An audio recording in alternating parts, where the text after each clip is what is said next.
Sebelum kita memulai pelajaran kita, pendidikan agama Kristen dan budi pekerti, marilah kita berdoa.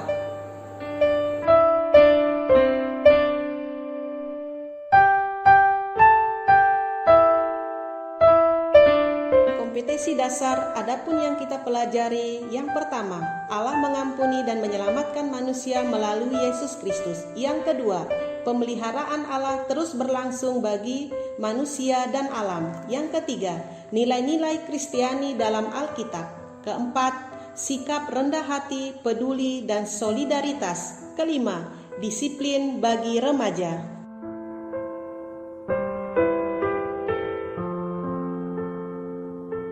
Materi yang akan Ibu sampaikan kali ini, bab pertama, indahnya mengampuni. Yang pertama, memahami pengampunan. Yang kedua, bagaimana mengampuni. Yang ketiga, rangkuman. Dan yang keempat, evaluasi.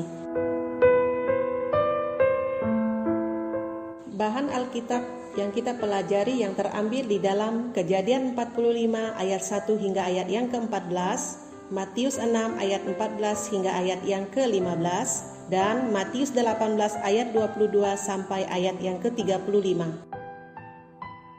Materi pertama yang akan Ibu sampaikan, memahami pengampunan.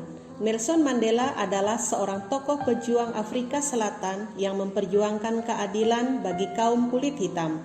Ia ditindas dan diperlakukan secara tidak adil. Dengan memperjuangkan nasib kaumnya, ia dipenjara selama 27 tahun.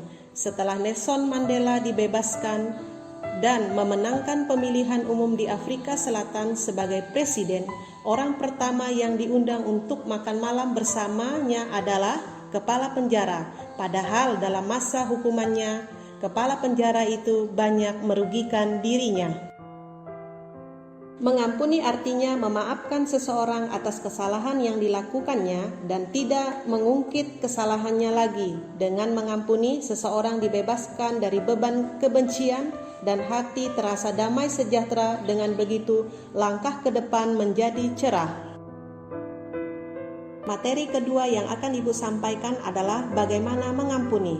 Dalam kisah Yusuf dan saudara-saudaranya, ia sadar bahwa dahulu ayahnya terlalu mengistimewakan dirinya.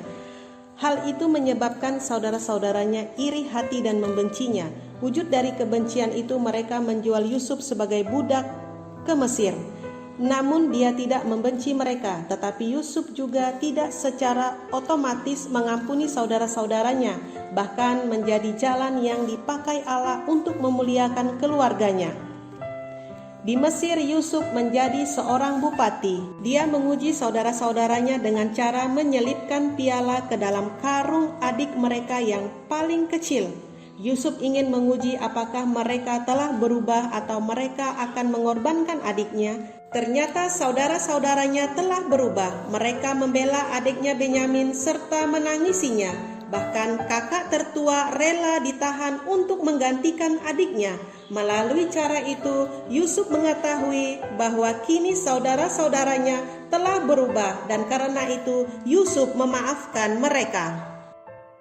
Mendalami Alkitab tentang pengampunan, Matius 18 ayat 22 hingga ayat yang ke-35 berisi perumpamaan tentang seorang yang kesalahannya telah diampuni, tetapi dia tidak mau mengampuni kesalahan orang lain. Sang raja adalah Tuhan, sedangkan yang berutang adalah umat Tuhan.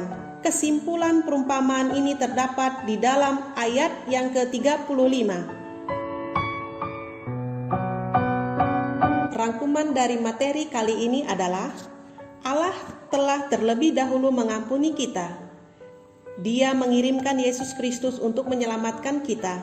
Cara kita menjawab pengampunan Tuhan adalah dengan mengampuni orang lain yang bersalah kepada kita, ataupun rela meminta pengampunan pada seseorang yang kita rugikan dan sakiti. Banyak orang masih merasa sulit untuk mengampuni orang lain maupun meminta pengampunan atas kesalahannya karena mereka selalu berpikir kalau dirinya benar. Memang jika mengandalkan kemampuan diri sendiri, sulit untuk mengampuni orang lain begitu saja. Tetapi orang beriman dapat mengandalkan karunia Roh Kudus untuk membantu menggerakkan hatinya dalam mengampuni orang lain. Untuk lebih mendalami materi yang sudah disampaikan, kalian bisa dapat mengerjakan soal-soal berikut ini.